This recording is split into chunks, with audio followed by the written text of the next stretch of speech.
अस्सलाम वालेकुम मेरे प्यारे मदरसा आधुनिक शिक्षक साथियों। जैसे टीटल बहुत सारी उम्मीदें थी मदरसा आधुनिक शिक्षकों को कि जो लखनऊ बेंच का फैसला आएगा।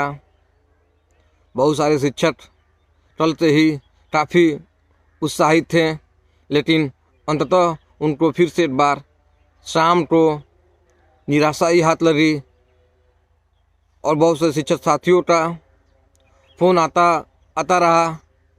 कितने आदमी का फ़ोन रिसीव किया जाए, इसलिए मैं कल शाम को एक शॉर्ट वीडियो बना के आप लोगों के माध्यम से डाला था और उसके बारे में आज विस्तृत चर्चा भी की जाएगी कि कल जो लखनऊ बेंच में फैसला था उसके बारे में क्या हुआ और उसके बाद से जो हाई कोर्ट में मामला लंबित है उसकी भी 17 जनवरी को डेट पड़ी है।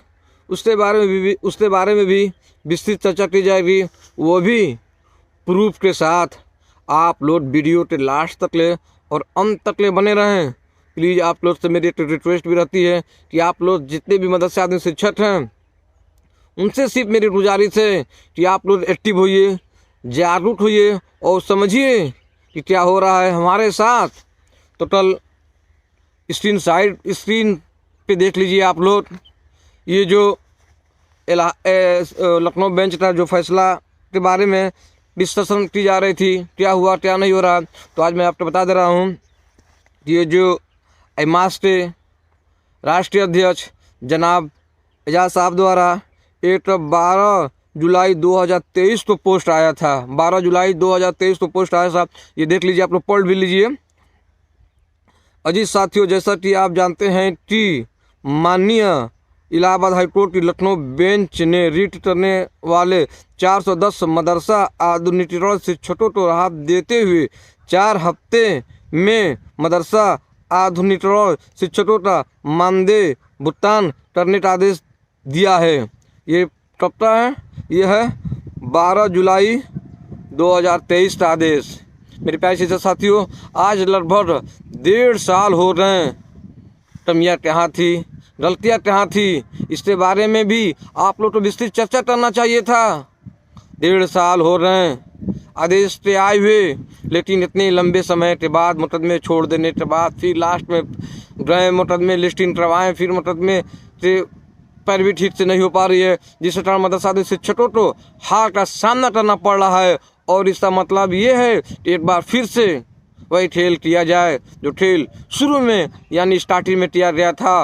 मदरसा आधुनिक शिक्षकों को एक बार फिर से धन उठाई के लिए परेशान वो किया जाए, जिससे मदरसा आधुनिक शिक्षक परेशान होकर फिर से एक बार वही पुरानी रीति और नीति के तहत हम फिर से एक बार मालदार हो जाएं। ये हाईकोर्ट के लखनऊ बेंच का मैं जो पढ़ सुनाया था उसका था। उसके बाद से अब मैं स्क्रीन पर डाल देता हूँ, देख लीजिए मेरे प्यारे शिक्षक साथियों। दुर्भाग्यपूर्ण था कि हम लोगों को कोई दूसरा नहीं लूटा, हम लोगों को लूटने वाले लोग अपने ही साथ थे। और दूसरी बात, जो हाई कोर्ट का मामला था उसके बारे में भी जो 17 तारीख को यानी 17 जनवरी को डेट पड़ी है, उसके बारे में भी आप लोग देख लीजिए। ये स्क्रीन पे मैं पढ़ के सुना दे रहा हूँ मेरे प्यारे शिक्षक साथियों। 60-40 का जो मामला था, बहुत मामला ये दे रहा, वो नहीं दे रहा, वो दे रहा, ये नहीं दे रहा, ये सुनने में आ रहा था। सेंट्रल दे रही, राज्य नहीं दे रहा, राज्य बोला जब सेंट्रल दे रही तो हम नहीं देंगे। लेकिन न्यायालय का आदेश जो माननीय हाई कोर्ट में विचाराधीन है, उसमें बहुत पहले आर्डर हुआ था, जिसमें लिखा था पैराग्राफ 1 में इंग्लिश में लिखा है। आप लोग स्क्रीन शॉट करके इसको हिंदी कर लीजिएगा और आसानी से समझ लीजिएगा, लेकिन मैं हिंदी में ही पढ़ के इसका बता रहा हूँ, ट्रांसलेशन किया हूँ। पैराग्राफ 1 में लिखा है, इनमें कोई विवाद नहीं है। कौन बोल रहा है? हाई कोर्ट बोल रहा है। इनमें कोई विवाद नहीं है कि उपयुक्त संधि योजना के अनुसार मानदेय का 60-40 संघ के अंशदान से तथा शेष 40% राज्य सरकार के अंशदान से यह चिट्ठाकर्ता को भुगतान किया जाना है। अब इसमें कहाँ संदेह हो गया? वो स्पष्ट कर दिया कि 40 आप दीजिए और 60 वो देगा। इसमें कोई वाद विवाद था, खेल खत्म हो गया। लेकिन मेरे प्यारे शिक्षक साथियों, फिर पैराग्राफ में 2 स्पष्ट लिखा है, हाईकोर्ट का आदेश है, स्पष्ट लिखा है, यह योजना मार्च 2022 से बंद कर दी रही है। इसमें लिखा हाईकोर्ट में, यह योजना 2022 से मार्च से बंद कर दी रही है मेरे प्यारे शिक्षक साथियों। और इसमें पैराग्राफ 4 में पैराग्राफ 4 में देखिए मेरे शिक्षक साथियों, बहुत ही इम्पोर्टेंट टॉपिक है 4, जिसमें बाप रे बाप, सुनिए, पढ़िए, समझिए।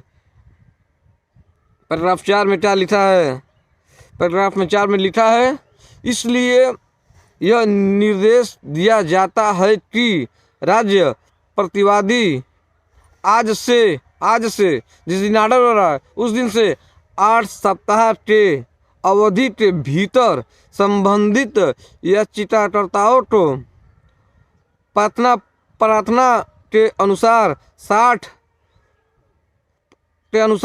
40% अंशदान के अपने हिस्से के अनुसार मानदेय का भुगतान करेगा। यानी बोल रहा है कि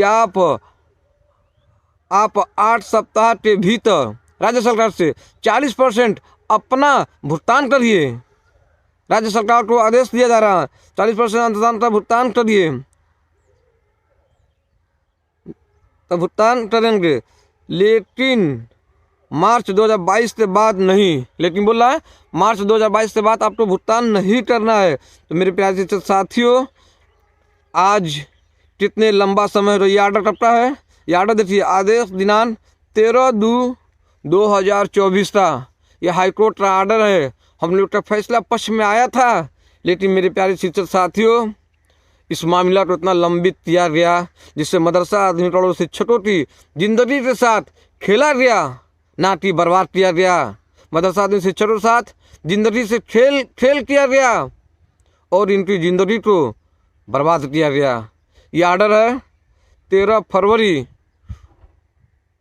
2024 का। आज ऑर्डर को लगभग हाईकोर्ट के ऑर्डर को 1 साल होने को है मेरे प्यारे शिक्षक साथियों, 1 साल होने को है। लेकिन इतना विलम्ब किया गया जिससे मदरसा आधुनिक शिक्षकों को कुछ ना सोचा गया, ना समझा गया, ना इनके जिंदगी के बारे में, ना इनके फ्यूचर के बारे में, ना इनके बच्चे के बारे में। और आज भी ये खेल बहुत ही चतुर दिमाग से खेला जा रहा है। तो मेरे प्यारे शिक्षक साथियों, मैं आप लोगों के बीच में यही बताने के लिए आया था कि हम लोग कहाँ जाएं, किस पर भरोसा करें। मेरे प्यारे शिक्षक साथियों, आज हर जगह निरंतर प्रवृत्ति जा रही है। न्यायालय का मामला आप लोगों ने देख लिया कि कितना इसमें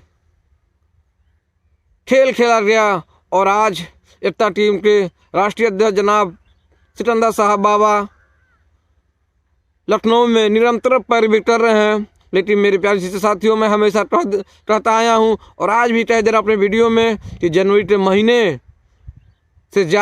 से महीने मदरसा आधुनिक शिक्षक के लिए ये लास्ट महीना मान के चलिए, क्योंकि इसी महीने में सारा सिस्टम आप लोग के सामने होगा। हाईकोर्ट में जो लंबित मामला पड़ा है ये सिर्फ आप लोग के लिए मानदेय का है, ना कि स्कीम राज्य सरकार से चालू करवाने का है या स्कीम आगे बढ़वाने का है। ये जो हाईकोर्ट में मामला सिर्फ बताया था है, वो भी सरकार ने कहा योजना मार्च 2022 तक ही देने का आदेश दिया है।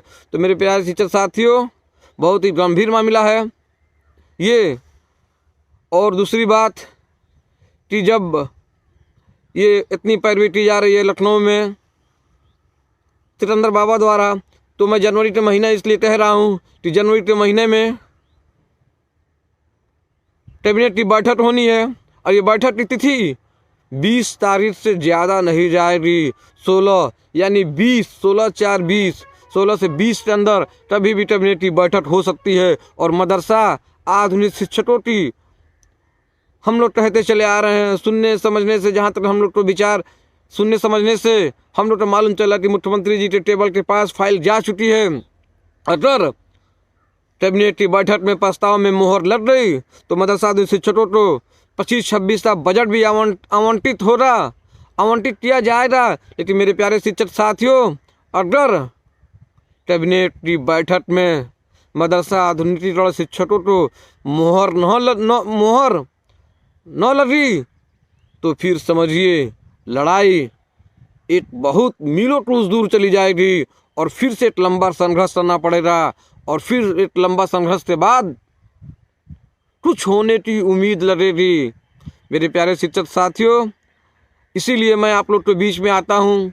मैं आप लोग के बीच में नेता बनने के लिए, अध्यक्ष बनने के लिए नहीं आता हूँ, सिर्फ आप लोग के यही समझाने और बताने के लिए आता हूँ कि मेरे प्यारे शिक्षक साथियों, आप लोग एक्टिव होइए, ना कि इन एक्टिव होइए।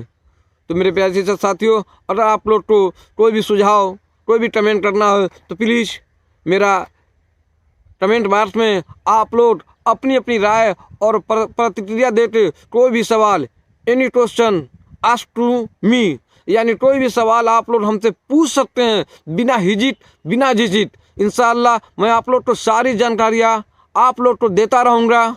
लेकिन आप लोग अब एक्टिव होइए, क्योंकि अब आप लोग के पास कुछ बचा नहीं है। अब बहुत कुछ जनवरी के महीने में होने वाला है, क्योंकि जनवरी के महीना शिक्षकों के लिए जान डाल देगी या जान ले लेगी। अस्सलाम वालेकुम।